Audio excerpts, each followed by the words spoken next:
What's up, crypto heads? I hope all is well for you today in the land of crypto.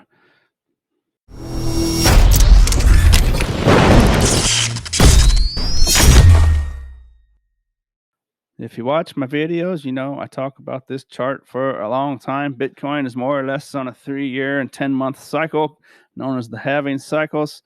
The next halving event is slated for April 14th. This has been pushed up 2 weeks in the last 24 hours. This has been going back and forth from March to April. It depends on the hash rate of the Bitcoin system. It could be anywhere from probably like February to June, that ballpark. That's about 13 months away so far right now.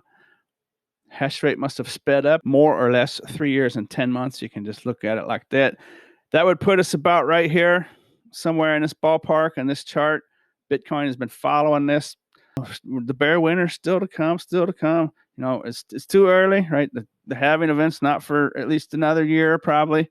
And the earliest a bull cycle, a true bull market, has ever started in crypto is 4 months after a halving cycle, which would put us still about 16 months away from today. How could that be wrong? How could that change? How could it start to happen, say, tomorrow or in the very near future? How could this chart? Bitcoin's going to stop following us at some point, right? Whether it's over here on the right, where it comes over here on the left, right? The next cycle is going to be different, I think. It'd be a trip if it did the same thing again, but it'll be a big pump and dump again. So what could alter the cycles, right? The halving events cause the cycles, and it's more or less a pump and dump, and they get bigger. I mean, the price goes up and up and up over time, but the percentage of the pumps get smaller and smaller. So it is stabilizing, even though it's super erratic, or super not erratic. It's super volatile. It is stabilizing over time, without a doubt.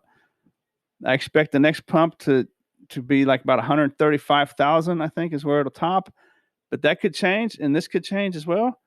How could I be wrong? How could we skip the bear winter? Well, there's banks starting to collapse, and it was ironically the fuse may have been lit inside the crypto industry by the FTX debacle that's spreading into the tech sector and those banks. And you see people on TV. I watch them on, the professionals. They know everything on TV, and they're saying, "Oh, the big banks, they can't fail. No, we're too well capitalized these days. We're just too well capitalized." That's kind of actually the problem. About 3 years ago, I got into Bitcoin, and that's what I always thought was interesting about Bitcoin. It was created out of the last banking crisis. Here's Germany before World War One. I think they did the same thing before World War II, if I'm not mistaken. Germany, run on banks, terrible inflation. This looks like India somewhere. Some of these are the past. Some of these are today, like in the last couple of days. I think that's an older one.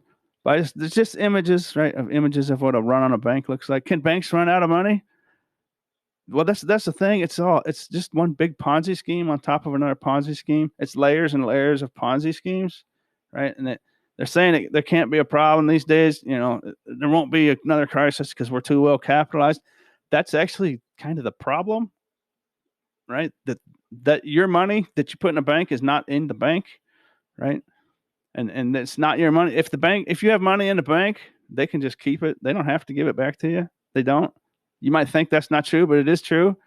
If your money's in the bank, it's their money. It's not yours, and you might not be able to get it out. That's what a run on a bank is, because your money's literally not in the bank, right? They've invested it. They've capitalized it. They're really capitalized, right?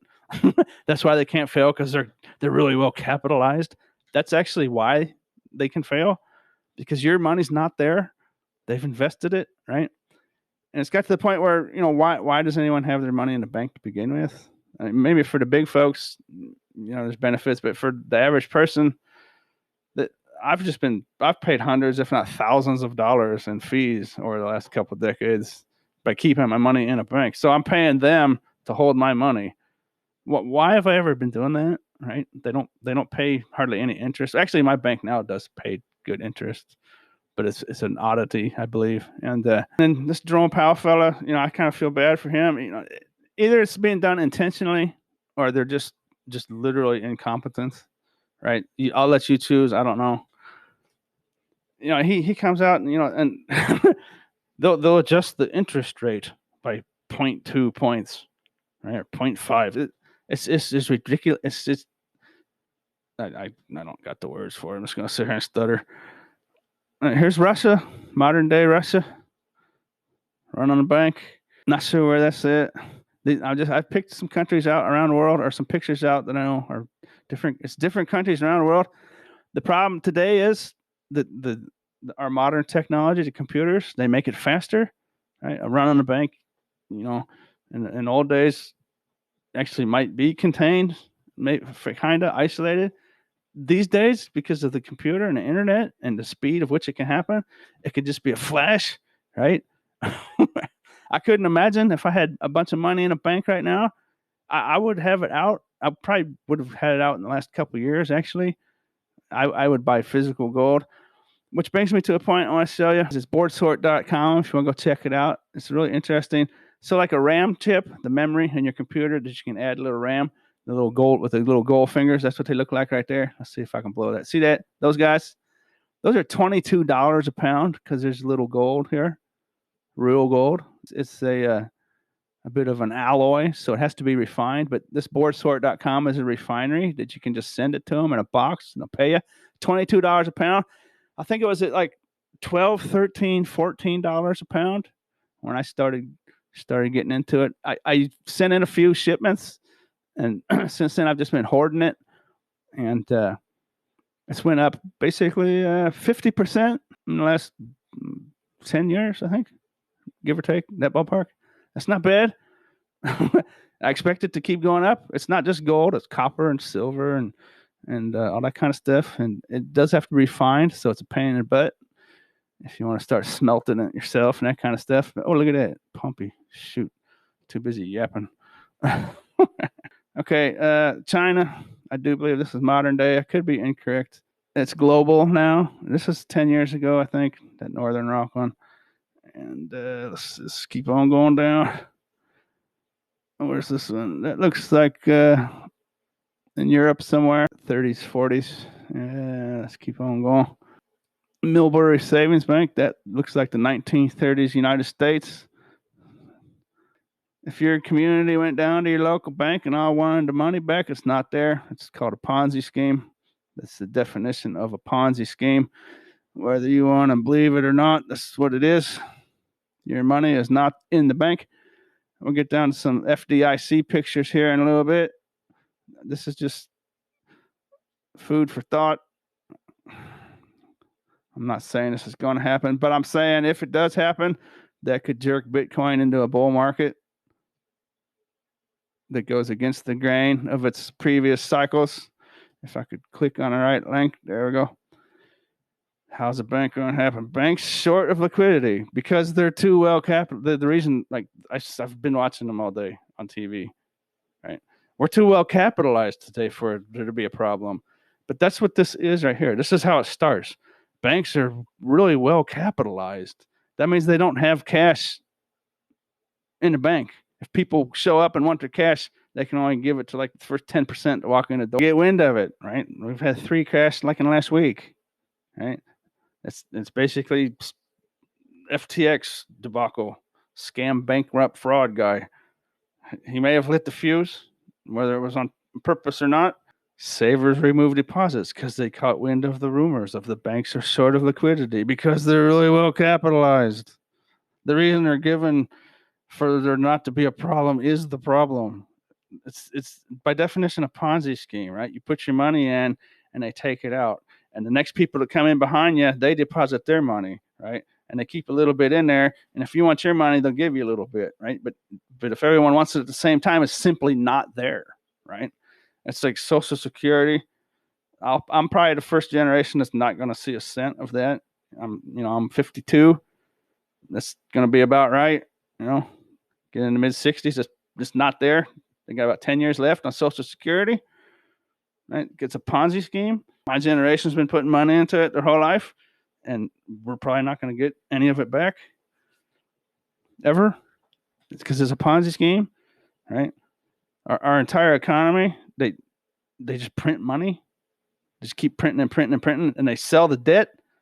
and the people that buy the debt get a little bit of interest, and they pay that interest to those people by printing money.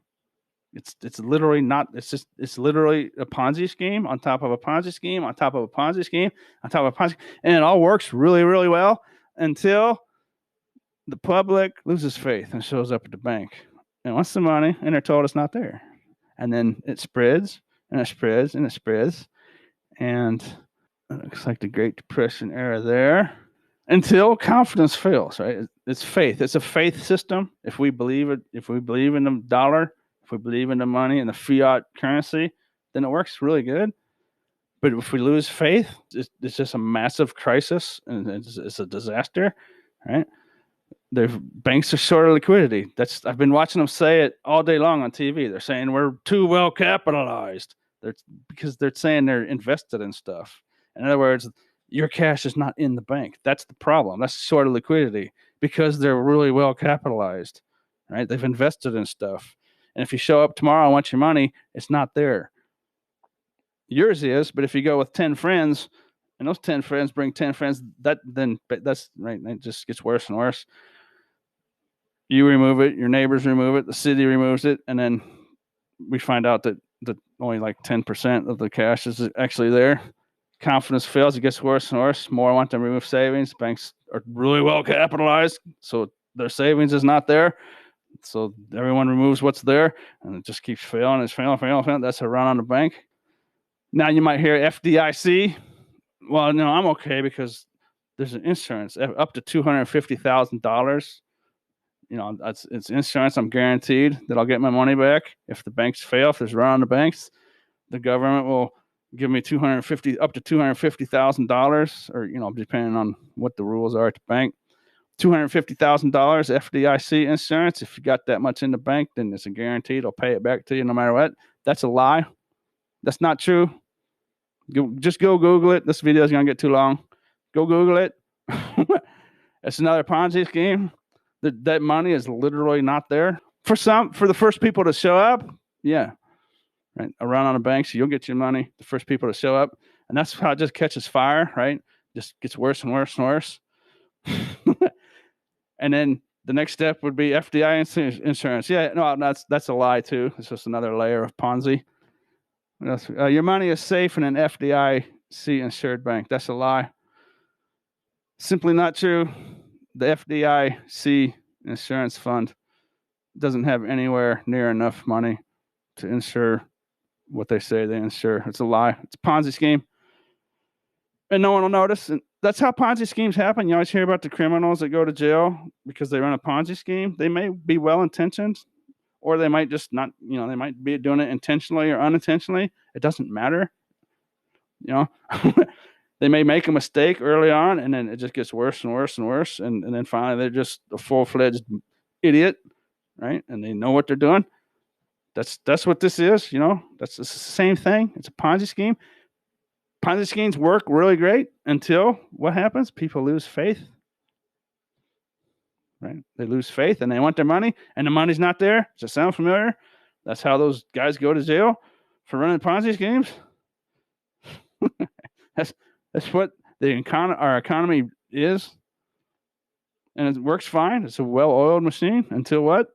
People want their money. Since 1933, no depositor has ever lost a penny of FDIC insured funds. So, and Federal Deposit Insurance Corporation, it's a Ponzi scheme. I know people can say, well, it's not this and that. It's not a Ponzi scheme. Yes, it is. Yes, it is by definition. It's exactly what it is. Because why? The money's not there. Here's a couple of days ago, Silicon Valley Bank. They were hooked up. They were tied to FTX, and Silicon Valley Bank's tied to tons and tons of tech startups around the world. Right? Silicon Valley in California. Are you kidding me? It's about the worst possible bank you could ever imagine to have this problem. It's Ponzi on top of Ponzi on top of Ponzi. And that's the good thing about Bitcoin.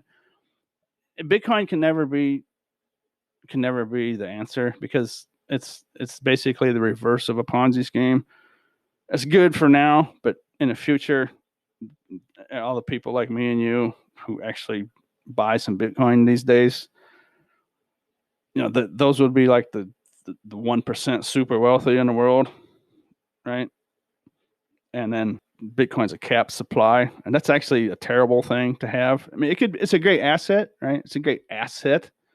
It's a wonderful asset, wonderful. Everything is cool about Bitcoin, but Bitcoin's not the answer in the long run, because it would just lead to peasants and basically slavery, right? The first people in. It's like a pyramid scheme almost, but it's not. Right? Bitcoin's a lot. Bitcoin's an amoeba.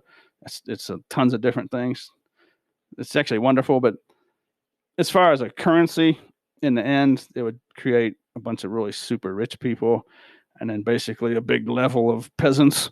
May I have some satoshis, sir? Right? That's what it would lead to. But just as an investment and an asset, it's wonderful, and peer-to-peer transactions and stuff. But we're gonna have to find something else eventually. I sure hope you enjoyed it, and I'm gonna get out of here. Don't forget to like and subscribe. And as always, thanks for watching.